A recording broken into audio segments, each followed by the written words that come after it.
It's 1964, and a baby is stolen straight from his mother's arms. 15 months later, a toddler is found. But instead of a happy ending, it only leads to the discovery of 2 more missing children and more unanswered questions. Hey y'all, I'm Christina and you're listening to History and Hearsay.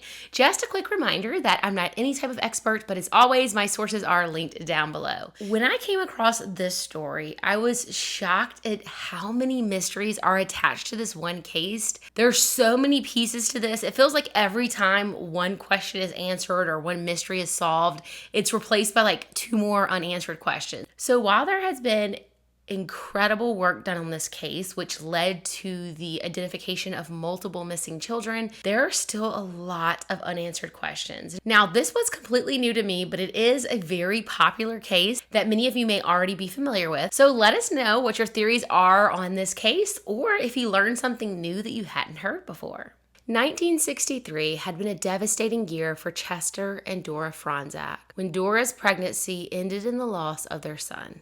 Now, roughly 1 year later, on April 26, 1964, the two found themselves once again at Michael Reese Hospital in Chicago, Illinois, only this time, Dora gave birth to a healthy baby boy who they named Paul Joseph Fronczak. Dora's nurse, Mary, commented that Dora was on cloud 9 as she spent those first few moments with her son before he was taken away to the nursery. So nowadays, babies are typically kept in the same room with their mothers for skin-to-skin contact to help encourage bonding and breastfeeding. But that wasn't really a thing until the late 1990s into the early 2000s, at least in the United States. Back in the 1960s, it was common practice that mothers only got to hold their babies for a few moments before they were whisked away to the nursery, while the mothers were taken from the delivery room to a postpartum room to rest. The babies would be brought back to visit their mothers for a feeding after all of their routine tests and procedures had taken place, like getting their vital signs taken, weighing them, giving them a bath, all of those things. It's kind of funny to think about, but us 90s kids are probably the last generations that gonna have memories of going to look at babies in the nursery. Leave me a comment down below if you remember doing that as a kid. I always enjoyed that myself personally. The next day on April 27th, Dora was resting in her shared hospital room, chatting with her roommate Joyce, when her nurse, Mary, brought baby Paul to her for a feeding. A little bit later, another nurse walked in. She silently examined Paul and then walked out again. About 30 minutes later, around 1:30 p.m., that same nurse returned and said that the pediatrician needed to see the baby. Prior to her coming in to examine Paul, Dora had not seen this nurse before, so she found it a bit odd that someone who was not her regular nurse would be taking Paul to see the doctor. Regardless, she handed her baby over to the woman. What no one knew at the time is that woman, who was dressed as a nurse, did not stop at the nursery. Instead, she continued down the hall, walked down 4 flights of stairs, and walked straight out of the hospital and climbed into a waiting cab, all with baby Paul held tightly in her arms. Nurse Mary is going about her shift as normal when she notices that all of the babies are being removed from the nursery all at the same time. That's a little strange. She's just starting to get suspicious enough to start asking questions when she gets a page to go to the nurse's office. Once there, Mary is asked if she has seen the Fronczak baby. Mary says no, she dropped the baby off with his mother for a feeding and has been assisting her other patients ever since. Well, if Mary didn't have the Fronczak baby, then that means that he is missing. Mary is instructed to go and sit with Mrs. Fronczak until the doctor arrives to see her. She should act normally and not let on that there is anything wrong. Nurse Mary follows her instructions and spends the next several hours accompanying Dora to her motherhood classes around the hospital and chatting with her about future plans. Personally, I probably would have been wondering why my nurse was spending so much time with me and hadn't brought my baby to me, but I know things were a lot different back then. And of course, this was Dora's first baby, so regardless of her experience, she wouldn't have known probably what to expect, really. During all of this time, the rest of the available hospital staff are searching the entire hospital, top to bottom, trying to find baby Paul. The staff was in a panic, but at the same time, they're trying their best to keep things as quiet as possible because they don't want to alert any of the other patients that something's going on. Unfortunately, this was several years before security cameras would come to mainstream. At this point, if CCTV was used for security purposes, it required a company to pay someone to sit at a computer screen and monitor the live feed the entire time. And so for most companies, this was just not something they could afford. By 2:30 p.m., when the frantic search of the hospital had proved to be unsuccessful, someone decided it was finally time to call the police. Chester had returned to work, and he got a phone call from the hospital letting him know that his baby was missing and he needed to come back to the hospital and break the news to his wife. Around 3:30, Chester informs Dora that their baby boy had been taken. Suddenly, her hospital room is filled with police and FBI agents as one of the largest manhunts in Chicago history was launched. This search involved 200 police officers, the FBI, and even 175,000 mail carriers were called to help with the search. By midnight, 600 homes had been searched. Unfortunately, the kidnapper had more than an hour's head start at this point, and it was going to be an uphill battle, especially when you consider the location of the hospital. It was near a train station, an airport, and various major highways, which meant that the abductor had multiple options that would get her out of Chicago in about 5 minutes' time. So it was highly probable that she was very, very far away by this point. A cab driver came forward and said that he had given a ride to a woman who matched the description and had a baby with her. He had given her a ride about 15 minutes away to an area on 35th and Halstead. He said that when he got there, she got into another car and drove away. More than 38,000 people were questioned by investigators.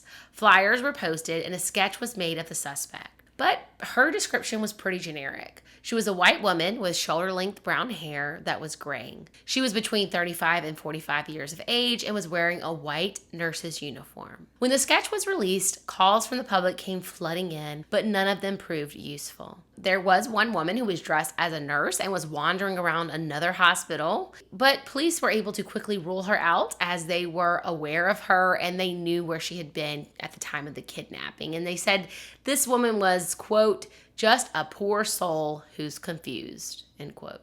Some women in town who were with their children, especially those that were like holding their children close and like rushing somewhere, were stopped. But in all of these cases, the people were proven to be innocent and just a mother with her own child. One lady was rushing to a doctor's appointment with her child. A baby blanket was found on the street in Chicago, which got hopes up at first, but Michael Reese Hospital was able to confirm that the blanket was not one of theirs. The police initially focused their investigation on former hospital staff with mental illnesses or those who had recently lost a child. It was obvious that the kidnapper had known the hospital well, as she had spent hours there before the abduction. Other mothers remembered seeing her and having her lift their baby's blanket to take a look. There was even a student nurse who had seen this lady actually carrying baby Paul down the hallway.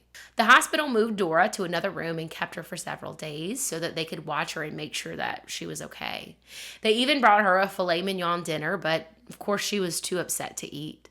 A hospital orderly would later say that the meal had been taken away untouched. Dora couldn't understand why God had done this to her again. It was just a year ago that she had lost her first son, and now a second one had been taken. Guys, I cannot even imagine. For this to happen at all was just horrific. But can you imagine losing your first child and then your second coming along and losing them too? Like, I don't know how people who go through stuff like this keep having kids. I know for some people it's comforting, but I don't know. I guess you never know until you actually are in a situation like that how you're going to respond. But I just feel like it would be hard to put yourself out there again and risk something else going wrong. The Fronczaks took to the media and pled for their son's safe return. Once they got back home, the FBI tapped their phones, hoping that someone would call with a ransom demand. No such demand ever came. 15 long months passed with no word, but Dora never gave up hope that she would see her son again. On July 2nd, 1965, nearly 800 miles away in Newark, New Jersey, a toddler is found in a stroller on the sidewalk outside of a department store. Now, apparently it was common for women to just park their strollers with their babies in them and leave them there while they went shopping. When I read this, I was like, oh, surely that is not true.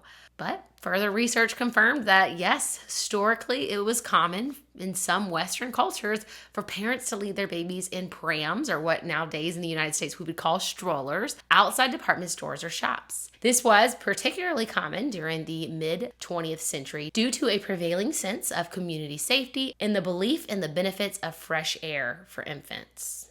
So when people saw a baby outside a bustling store in a stroller, it wasn't an immediate cause for concern. But someone noticed that this particular child had been left there for several hours unattended. And so around 5 p.m., this person decided to call the police to report an abandoned child, but refused to give his or her name. Police arrived and noted that the toddler was wearing a blue suit, had a runny nose, and the stroller or pram that he was in was an expensive high-end model. Police took the child straight to the Newark Hospital for a health check, where he was found to have a cold, but other than that, he was in good shape. Police expected that they would be getting frantic calls from the child's parents, but those calls never came.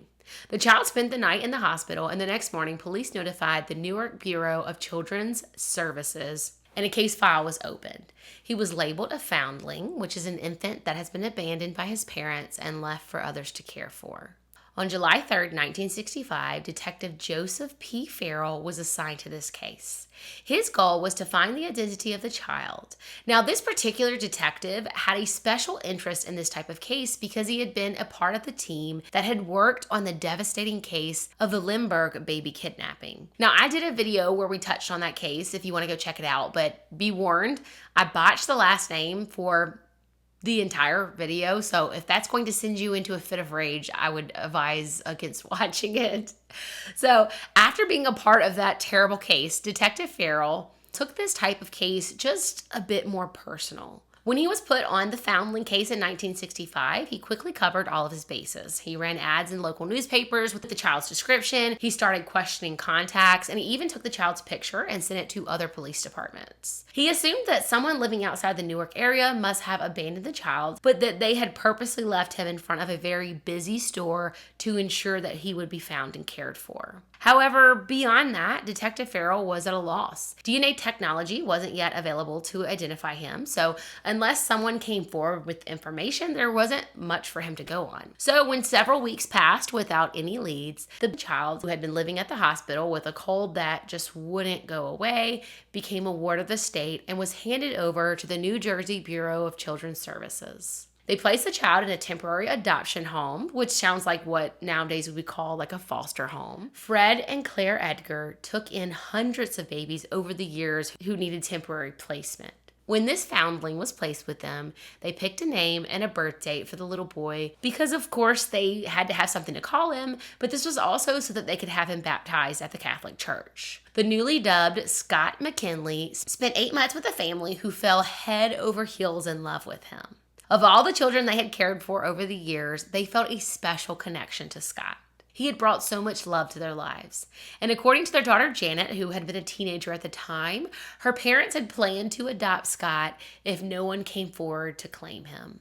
3 weeks into working on this case, Detective Farrell decided to follow a hunch. He remembered hearing about a case in Chicago roughly a year sooner. He found the photo of the Fronczak baby from the newspapers and held it up next to one of the photos he had taken of Scott. He didn't see where they looked much alike, so he located photos of the parents, hoping to see some kind of resemblance. But again, didn't really see anything that struck him as familiar. Of course, you can't go on looks alone, so he wrote a letter to the Chicago Police Department Chief of Detective asking him to forward the baby Fronczak's file. The chief sent over the file and also alerted the FBI, who jumped on this new lead. The special agent in charge of the Chicago office of the FBI ordered that medical tests be done on Scott. These tests included blood, bone, skin, and hair tests, plus an examination of his ear configurations. The shapes of the outsides of people's ears can be quite unique and is something that police can use to identify people, especially back in the days before they had more sophisticated DNA tests. Now, in the 1960s, this is around the time that it became standard practice for hospitals to take finger and footprints of newborns to help avoid possible mix-ups. But there were none taken of baby Paul. It's unclear if this is because it was not yet routine in this particular hospital, or if they just hadn't gotten around to it yet because he was only 1 day old at the time. And of course, footprints are really not the most suitable way to get an identification, but they would have been nice to have. Either way, since none of those things were available, the ridges of the ears were pretty much the best thing they had to use at the time for identification purposes. They did have the hospital photo that was taken of baby Paul that could be used for comparison. Now, I talked about the ear thing in an episode I did on the Somerton man's case, but before that story, I never knew that this was the thing. And apparently there's still some people who believe that this is such a good tool to have, and they advocate for using it still to this very day whenever no fingerprints or DNA are available. So in the Fronczak baby's hospital photo, you can see his left ear. So 2 FBI agents came to the foster home and they made clay molds the child's left ear so they can compare them. The foster mom, Claire, was then told to bring Scott to the hospital for some more blood tests and then to the local FBI field office to get new photos taken of him. The FBI spent the next 8 months doing an extensive investigation of the case with the new evidence. They scrutinized the ears of 10,000 children against those of the stolen Fronczak baby. All 10,000 children were eliminated as not being matches, all except for Scott. In April of 1966, Dora and Chester Fronczak got a letter from the FBI, roughly 2 years after their son was kidnapped. The letter read, "An unknown male child was found abandoned in Newark, New Jersey. Extensive investigation was conducted by the Newark Police Department in an effort to determine who abandoned this child. However, no positive information in this regard was developed." The letter went on to say that the child was roughly 22 or 23 months of age, which put him in the age range to possibly be the Fronczak's missing son. With that in mind, the FBI explained how they had sent a blood sample from the boy to the hospital and they wanted the Fronczaks to send their blood to be examined. The blood samples were examined at 3 different hospitals, all in hope that there was some rare blood trait that would link the child to his parents. It took more than a month to run all of the samples, but in the end, the results were inconclusive. Can you imagine waiting around for a month to get those results back? I just can't even, this has to be so agonizing. Everything these parents have been through, I know I always say that, but I just cannot even imagine. I don't know a better way to describe it. I don't even know how you sleep. How do you sleep for that whole month? Ultimately, the FBI had some people examine photos of the Fronczak parents and felt that there was enough resemblance to conclude that this was their missing son. The investigation concluded that while they couldn't say for sure this was the Fronczak baby, they also couldn't exclude him. And so they decided to take the next step, and that was to have Dora and Chester Fronczak look the child over for themselves in person to determine if this was their son. So the FBI asked the Fronczaks to drive from Chicago to New Jersey to meet the child and see what they thought. The meeting was set for June 6, 1966. The parents got a letter saying that they would talk to the caseworker at the office and they'd be shown a photo of Scott before then being introduced to him. The hope was that when Dora saw him, something would trigger her to see a resemblance to the 1-day-old baby that had been taken from her 2 years earlier. There was this hope that some kind of mother's instinct would kick in and she would know if this was her son or not. Now, there has been questions as to whether the law enforcement, the people working on this case, were just hoping that the Fronczaks would claim this boy, whether he was their kid or not, because they had the Fronczaks go ahead and start the process of being approved to be adoptive parents even before they were brought to meet their potential son. And because the adoptive parents' approval wouldn't have gone through by the meeting on June 9th, the Fronczaks were also granted temporary licenses as child care providers so that if they decided that the boy was theirs, they could take him home right away. But that could also be explained away by them just trying to streamline the process for these parents, because either way, there was no definitive way to ID this kid since they didn't have DNA technology yet. And so the parents would be forced to legally adopt the boy to take him, whether he was biologically theirs or not. When the Edgards walked Scott in to meet his potential parents, Janet remembers overhearing one of the cops who was in the house whisper to another of the cops and say, "That ain't the same kid." The Edgars were allowed to wait in the next room over while the state worker took Scott in to meet Dora and Chester. There was a moment of silence, and then Dora yelled out, "Oh my God, that's my baby." It was a complete miracle. Who gets their baby back unharmed after so much time has passed? The Edgars had mixed emotions because they loved Paul so much and didn't want to let him go, yet They were so happy to have played a part in reuniting a family. In his book, True Identity, Paul talks about how well Fred and Claire Edgar took care of him. Paul says that when it was time to meet his parents, Claire had scraped up a full month's salary worth of savings, and she bought new clothes for him. She also put together several photos that she had taken of him over the months that she had had Scott, and she put those in an envelope for the boy's mother, along with a lock of his hair. Claire wrote a letter for the Fronczaks that included a daily schedule that she called a complete diet of hugs and kisses. In the letter, she included all the foods the child liked, his clothing sizes, and a note that he had skinned his toe when he fell the other day and suggested that they take his shoes off while he was riding in the car. Also, he does not like the floor if it's cold on his feet, so I use little slipper socks. She closed the letter with this: "For all the sadness you have both known, you are in for so much joy. For you will now see things through Scott's eyes, and he can make them lovely." On the morning of the scheduled meeting with the family, Claire wrote her name, address, and phone number on a small piece of paper and pinned it to one of the undershirts that she had packed for Paul, just in case the Fronczaks ever needed to reach out to her. Just hearing all the little things she wrote, it's so clear how much she loved that little boy. Paul, of course, doesn't remember his time with his family, but I thought it was so sweet that he included this information about how well they cared for him in his book. Unfortunately, the Edgars never heard from the Fronczaks again.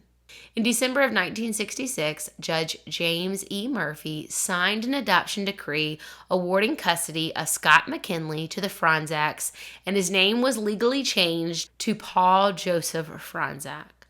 By the time they got Paul, Dora was pregnant with another son, who she gave birth to in the same month that Paul's adoption was finalized in December of 1966. They named their third son David. The couple was so happy to have their child back, and they just continued on with their lives like nothing had ever happened. I mean, I'm sure they held him a little tighter and cherished the moments even more, but they never mentioned the incident or anything about the ordeal that the family had gone through. Paul and David had a very joyous childhood. They lived in a great neighborhood where the boys played outside often, and they took family vacations every year, and their parents went all out for the holidays. As far as Paul remembers, everything was picture perfect. That is, until he was 10 years old. And it all started when Paul was snooping around in the basement crawl space trying to find his Christmas presents. He found some boxes, and he thought, bingo, I found the presents. But once he started digging, it was clear that these weren't presents after all. The boxes were filled with what looked like a bunch of old keepsakes. As he got further to the bottom of the box, he found old newspaper clippings. They were all articles talking about a baby who had been kidnapped. There were also articles talking about how that same baby had been returned to his parents. The articles had his parents' names and photos on them. There were also handwritten letters of sympathy, and then he found pictures of a little boy and pictures of that same boy with his parents. Shocked, Paul thought, "Are these me?" He immediately rushed to question his mother, who was completely caught off guard. She had never meant for Paul to find out about this. At first, she got really upset, but then she simply said, "You were kidnapped, we found you, we love you, and we'll never talk about it again." And that was that. His mom didn't want to talk about it. Case closed. However, now that he knew this huge family secret, Paul started to have lots of little things that bugged him. Little things that started to make him feel like the odd man out in his family and made him begin to wonder if he was really Paul Fronczak or not. Paul started to feel like his family was 3 against 1. His brother Dave was so much more like his parents. Not only did Dave look more like their dad with a similar soft, rounded face shape, whereas Paul's was more angled, but also had similar mannerisms, facial expressions, and even got along better with his parents than he did. His parents were understandably very protective, but while David seemed to easily conform to his parents' wishes, Paul always felt the need to push his boundaries. He said that he was treated differently than David in multiple subtle ways. But one of the bigger things that happened was that at one point in his childhood, David was given the larger room. Paul felt that since he was older, he naturally should have gotten the larger room. But this was never discussed. The bigger room just simply went to David. Paul also questioned how it was possible for his parents to know that he was really their son. He wondered if his parents had ever been convinced or if they had simply felt pressured to accept him as their son. All the secrecy made Paul feel that they knew something that they didn't want to admit. After graduating from high school, Paul decided against college and instead auditioned for a band. He got the position as a bass player and jumped at the chance to move 2,000 miles away to Arizona and pursue his dreams. 5 years later, the band broke up and everyone parted ways. Paul returned to Chicago, but it wasn't long before he was looking for another adventure, and he joined the Army, then moved around for a while before settling down in Las Vegas. Over the years, Paul explored all different kinds of jobs. It's a bit hard for some people to believe, but he says that he had over 100 jobs on his quest to find something that was the right fit for him. Paul never felt any real obligation or attachment to anyone or anything, and he moved from one thing to the next with ease. He eventually started auditioning for acting jobs and appeared in several commercials. He also got jobs as stand-ins for several actors like George Clooney and Mickey Rourke, and Paul even had a small role in Rush Hour 2. In the spring of 2005, Paul tried his hand at online dating and met Michelle. From their very first date, things just clicked. His restlessness seemed to finally come to an end. He said that Michelle grounded him. The two were married in 2008 and welcomed a daughter, Emma, in 2009. While in the hospital after the delivery, Michelle's doctors asked about their family's medical histories. And while Paul had been asked this question before, this time it felt different. What if his family history wasn't really his family history? Michelle and Paul had discussed his childhood at some point during their relationship, and he had given her a very matter-of-fact answer, just like his mother had given him. I was kidnapped as a baby. I went missing for a few years. The FBI found me and returned me to my parents. End of story. But now that they had their own child, the question of who he was felt much more important. From that time on, Paul really wanted to take a DNA test. He said, "Not because I wasn't happy, I just wanted to know the truth. I had always found a reason not to do it. I didn't want to hurt them, but there came a point when I needed to know." He was also put off by the expense of a DNA test, but one day in 2012, Paul spotted over-the-counter DNA kits that were for sale, and he bought some. And when his parents came to visit him in Chicago for a visit, Paul mustered up the courage to broach the subject about an hour before they were due to leave. "Have you ever wondered if I'm your real son?" he blurted out. Caught by surprise, his parents admitted that they had. "Would you like to find out?" Minutes later, everyone had swabbed their cheeks and the kits were sealed. Then Paul took his parents to the airport. But by the time their plane landed a few hours later, Dora and Chester had changed their minds. They called Paul on the phone and asked him not to send off the kits. He was their son, and that was the end of it. Paul kept those samples in his drawer for several weeks and wrestled every day with whether or not he was going to go through with it because he loved his parents. He wanted to respect their wishes, but he just felt that he had to do what was right. And this is what felt right to him. He didn't understand how it was wrong to want to know the truth. So he sent the samples off. When the results came back, Paul spoke directly to the DNA testing company and was told that there was no remote possibility that Dora and Chester Fronczak were his biological parents. For Paul, this confirmed what he already knew in his heart to be true. He was not Paul Fronczak. So who was he then, and where was the real Paul? This is when it hit Paul that he didn't even know his own birthday. Paul wasn't sure how to find the answers, but he knew that if he went to the media and made his story public, there was a much greater chance that he would be able to get some answers, locate the real Paul, and also uncover his own identity. Paul decided to approach investigative journalist George Knapp to get his story out into the public. George was eager to help Paul, but Paul knew that before he made this story public, he had to contact his parents with the news. He decided to tell his mom via email. While this may seem odd, he says that he was nervous to tell them, and he felt that if they could read the news first, it would give them a chance to digest the information before having to speak with him about it. The email read, "First, I'm your son, and I always will be. But the DNA test came back, and it turns out that I am not your biological son. I am not the kidnapped baby that you had stolen from your arms on April 27th, 1964. The real Paul Joseph Fronczak may still be out there, not knowing who he is." Paul went on to tell her about the upcoming TV report that was going to be done on him. His only goal was to finally learn the truth. He said, I hope you and Dad will be with me on this and be part of the process. Having you and Dad with me every step of the way would be the greatest thing I could ever hope for. Paul said that he expected that his parents would be upset based on the fact that they had told him repeatedly throughout his life not to bring this up. They didn't want him to bring attention to themselves for being the family with the kidnapped kid. They also had this fear that he would be kidnapped again because people knew where they lived, and so they just wanted to live their lives out of the spotlight. But despite all of that, Paul held on to hope that they would understand why he felt the need to find out who he was. Unfortunately, they did not.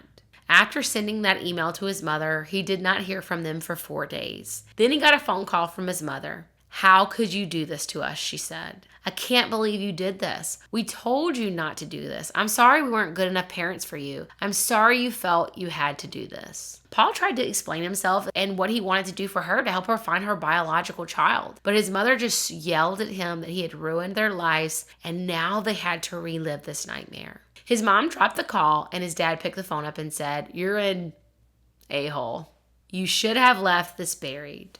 After that, he hung up. Paul's brother David took his parents' side and refused to help his search in any way. Paul tried to call his parents several times after that, but they never picked up. They went complete radio silent, and he didn't speak to his parents or his brother for another 2 years. He knew that he had gone against their wishes, and many people agreed with his parents that he should have just let it go, which I find so crazy. Of course he would want to know who he was. I don't know. I feel like this maybe is a generational thing. I know my grandparents' generation kind of had this thing where like they felt that if you ignored something or pretended something didn't exist, it would just go away.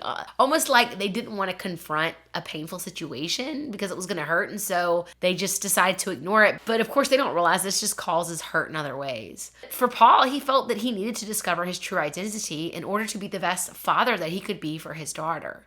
He also expressed a deep desire to return his mother's biological son to her. Even Paul's wife, Michelle, didn't understand why he couldn't let this go, and Paul says that his obsession with finding his true identity and finding the real Paul would be the thing that ultimately led to the end of his marriage. In April of 2013, Paul's story from George Knapp airs, and calls came pouring in.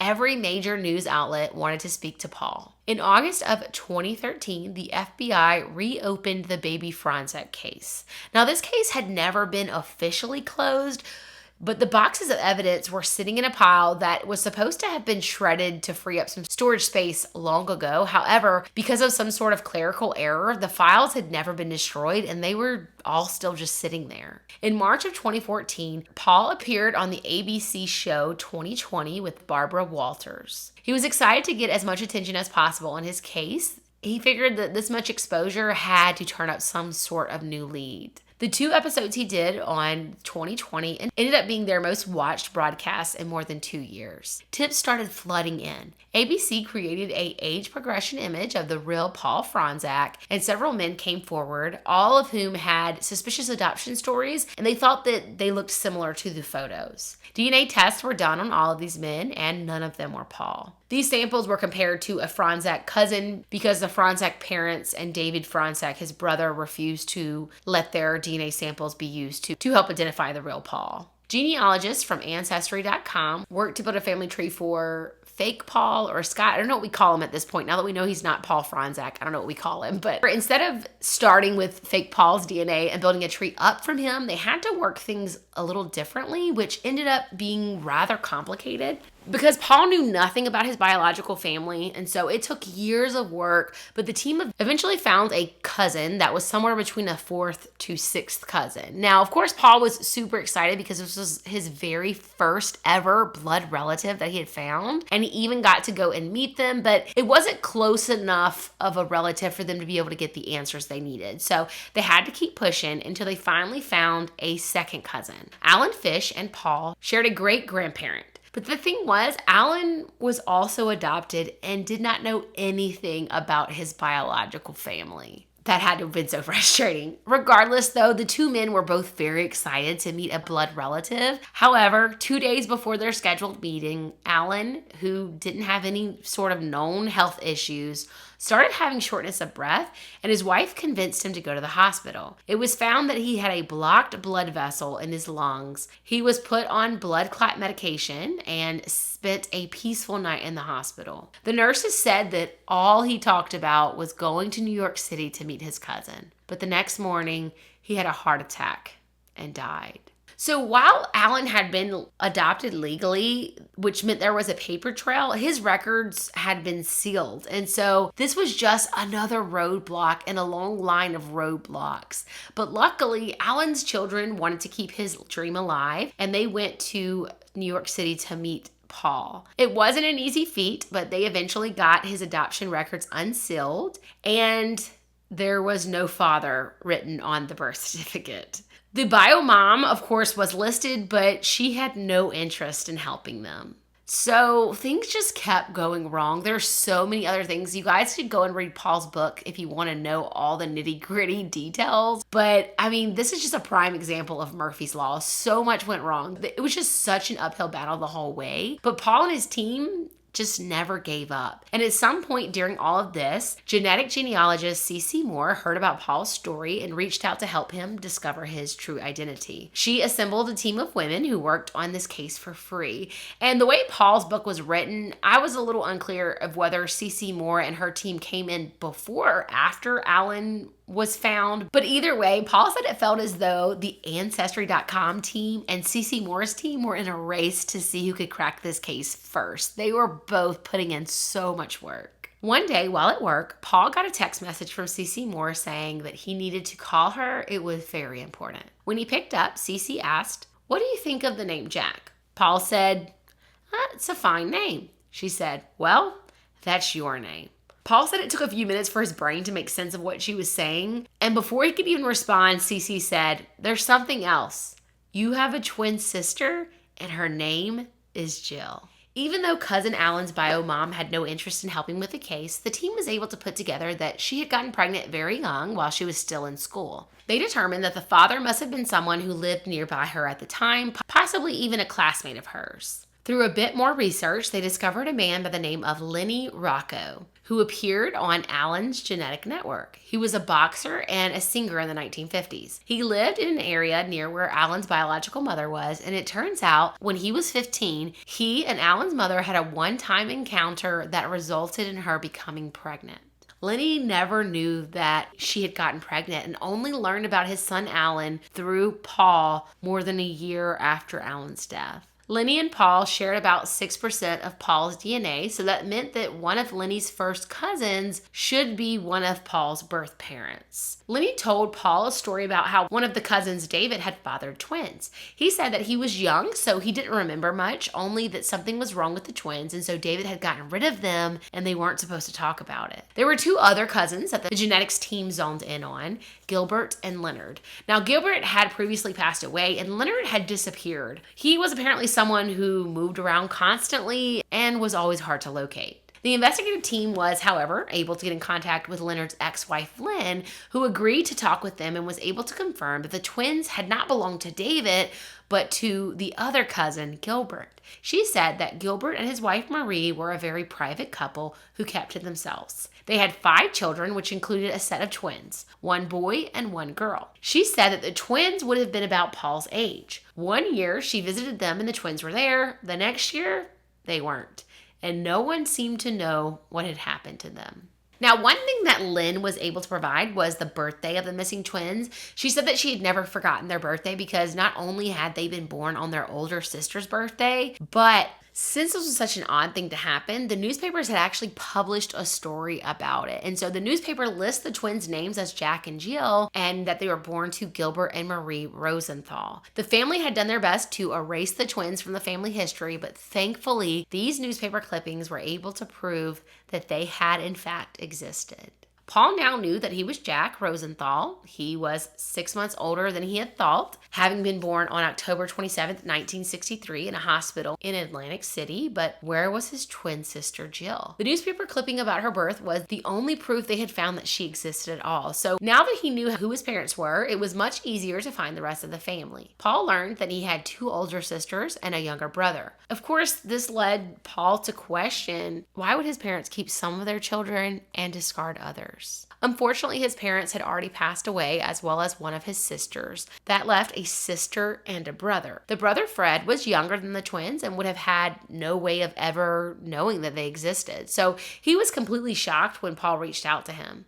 At first, he thought it was some sort of scam, but slowly came around and began exchanging emails back and forth with Paul. The older sister, Linda, would have been about 4 years old when the twins disappeared, and so Paul held out hope that she would remember something. He was never able to contact her by phone or email, though, so he located her address and went to pay her a visit in person. She was very closed off. She denied any knowledge of the twins, and she also seemed to be worried that maybe this was some sort of scam.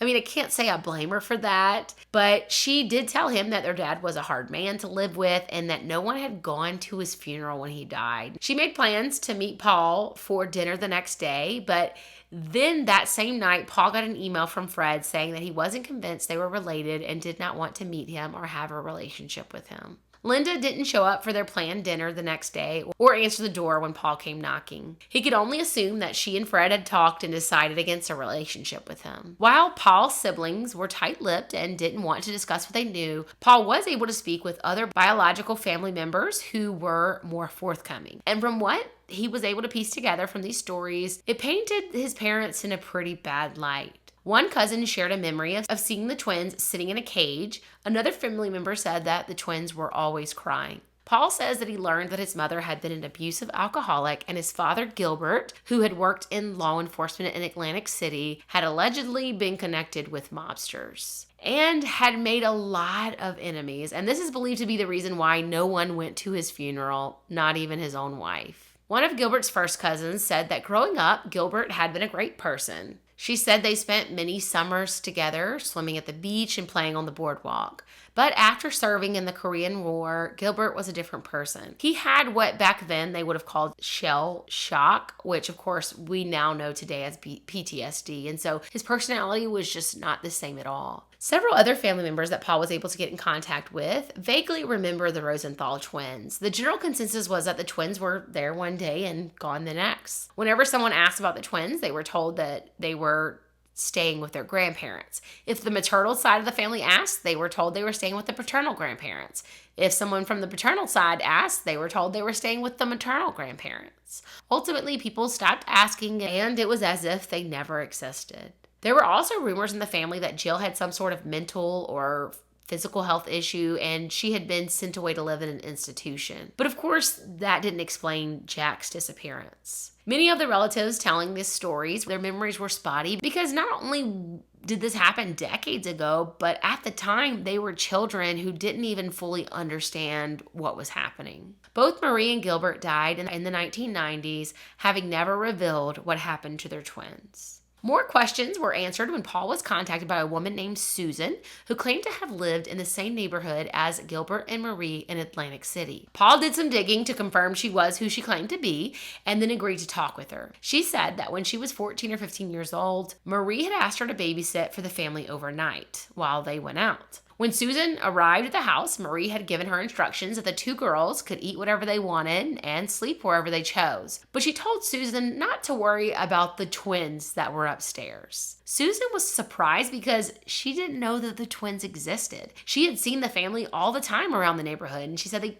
looked like a picture-perfect family. They were always together and very well dressed, but she had never once seen these twins. Why would the twins be hidden away? And why would Marie tell her not to care for them while she was gone? As soon as Marie left, Susan called her sister to come and help her. She was like, "There are 4 kids here, not 2. I need you to come help me now." Then she headed straight upstairs to see about these twins. She found their room. In it were 2 cribs, but nothing else. No toys, no rocking chair, not a changing table, nothing. The room stunk really bad of urine, and the sheets on the cribs were covered in urine stains. The milk in the baby's bottles was so congealed and rotten that she said it was completely solid.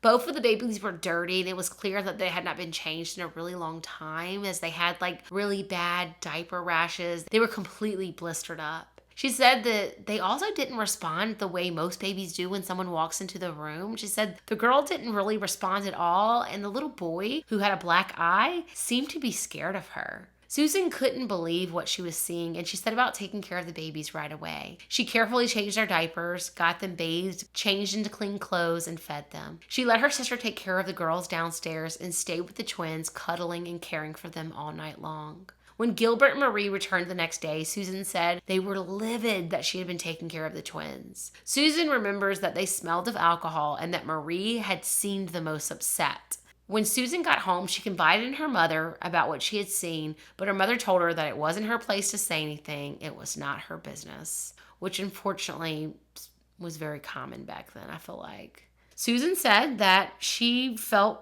partly responsible when the twins disappeared. She wondered about them her whole life, and she felt bad that she hadn't done more to help. It always baffled her how parents could treat two of their children like little princesses and then completely neglect the other two. And when the children weren't seen again, she hoped that they had just been sent to live with relatives who would take better care of them. The stories from multiple different people of how badly the twins were treated not only made Paul grateful for his adoptive parents, but it made him even more desperate to find out what had happened to Jill. In addition to the stories that something had been wrong with Jill and that she had been institutionalized, several family members had stories of Jill being hurt or dropped prior to her disappearing. Paul worked really hard to find the missing cousin, Leonard, after talking to his ex-wife, Lynn, and while several family members had very harsh words to say about Leonard, his own daughter even claimed that he was a complete liar and you couldn't believe anything he said. When Paul was finally able to locate and speak with him, Leonard had a horrifying story to tell about how Marie had walked down the stairs one day holding the twins by their wrists and then had dropped Jill on her head. The story was horrifying, but it matched other tales of Jill having been dropped. But was it true? There were so many stories out there about the special connection that twins have, and now that Paul knew he was a twin, he began to wonder if that missing piece he always felt was his twin sister. Paul wondered if something bad had happened to Jill, and then they had just decided to get rid of him, because how do you explain only one twin? Or was Jill placed in a separate stroller and left in front of a different department store? So while all of this is happening with Paul, aka Jack, researchers were also working to find the real Paul Fronczak. Because this was getting so much media attention, letters and calls started flooding in with people who thought that they could possibly be the real Paul. Now, as I mentioned earlier, several of these men were DNA tested, but none of these turned out to be the real Paul. And by pure coincidence, a woman in Michigan who was wanting to learn more about her family took a DNA test, and she got a match for a relative that she had never heard of. Once she dug into it more, she was led to the story of a baby who had been kidnapped from the hospital. She spoke to her two sisters, and the three of them became convinced that their father was possibly the missing child from the story. 4 hours north of Chicago, in the small town of Manhunt, Michigan, a man named Kevin Beatty had spent 55 years thinking he knew his life story. He was stunned to learn that his mother, Lorraine, who had raised him, was not his biological mother. Kevin had been raised by a single mom. Kevin's stepbrother told journalists that Kevin's mother, Lorraine, had been dating a doctor in Chicago when she had abruptly moved to Arkansas for a year or so and then returned with a baby who grew up as Kevin. The three sisters said that their grandmother, Lorraine, who had died several years before, was a good woman who loved her son dearly. Was it possible that she was capable of abducting a child? When confirmation came back that Kevin Beatty was in fact the real Paul Fronczak, he initially wanted to keep things quiet and did not reveal his identity. Unfortunately, he had also just gotten a diagnosis of stage 4 cancer, so he had a lot going on. Ultimately, he was able to have a phone call with his mom, Dora, in 2019, but his cancer was aggressive and moved fast, and he passed away before the two of them could ever meet in person. Dora said that it was surreal to talk to her son, but he was a complete stranger. At this point, she and her son, Paul, that she had raised, aka Jack, had reconnected, and she told him that she had been glad to speak to her biological son, but that he, the one she had raised, was her real son. So we now know the identity of the boy who was returned as Paul. We also know the identity of the real Paul, but we still have the very large question as to what happened to Jill and who kidnapped Paul in the first place. Now, I dug into this and I couldn't figure out why, but Kevin's mom, Lorraine, was not considered a suspect in this case at all. They don't believe that she was the person who kidnapped him, but I also don't understand how they knew that she didn't pay for him to be her kid or something. So that's a little bit of a question mark for me, but all of the things I've read say she's not a suspect. It just doesn't get into the reason why she's not a suspect. An anonymous tipster thinks they know who the kidnapper is. In fact, this suspect's own son, Johnny, thinks that the woman, known commonly as Linda Taylor, is the one who took Paul Fronczak. Now, Linda Taylor is the notorious so-called welfare queen of Chicago. She got this title from the newspapers when they reported on her welfare fraud schemes. She was known to wear fancy fur coats and drive fancy cars, all while collecting welfare checks, many of which were fraudulently received using aliases. While many people feel that Linda was given this title simply as a political ploy to paint people on welfare in a poor light, Linda was quite the character, and the welfare crimes she was known for might have been the least of her crimes. Johnny fully believes that his mother is the kidnapper. He said, "My mother was capable of anything, not only stealing a baby, but she could steal you. She was just that kind of woman, She done whatever it took for her to survive." After being shown a photo of one-day-old Paul, Johnny claims that he saw this baby for the first time when his mother brought him home one day in 1964. He remembers playing with this baby, who they nicknamed Tiger. Linda was known as the master of disguise. It was said that she could pass as Caucasian, Black, Asian, and Latina. There's a lot of speculation of just how many aliases and fake addresses she had, but according to many reports, she had 100 different aliases and 50 fake addresses. She also was known to have stolen thousands of dollars from the welfare department, though, of course, this again is another thing that the exact number ranges. Some people report it's just multiple thousands, some say tens of thousands, and some reports say over 100,000. So it's super unclear, but we have documentation of thousands for sure. Johnny said the police sketches of the suspect from the kidnapping look like his mother except for the nose, but he also said she could do anything with her face or her hair. He said the woman was just a chameleon. Johnny even remembers that his mother had an entire room in her home dedicated to disguises. The room was full of wigs and costumes, which included nurse and doctor uniforms, which there are also confirmed cases of her posing as a doctor as well. I'm not sure if she ever did it in an actual hospital setting, though there's some speculation about that, but we do know that she posed as a doctor on multiple occasions to get loans for homes and things of that nature. She was also rumored to have been able to pass as anywhere between being in her 30s and her 60s. She was just that good with her disguises. It's believed the extent of her criminal activity was broad.